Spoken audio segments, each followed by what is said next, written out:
Number 1, Honorable Babu Owino.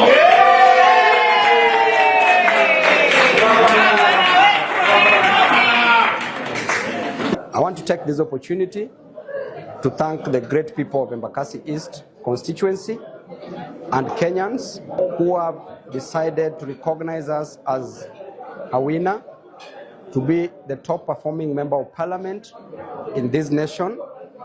I really want to thank them from deep down my heart. And I want to appreciate the fact that leadership is about servanthood. A leader must be a servant.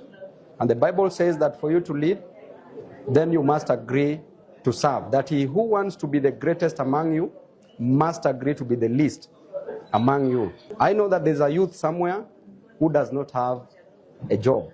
And I know that there's a Kenyan somewhere who goes without food. And I equally know what it is, what it means to go hungry, to sleep without having something, without having food.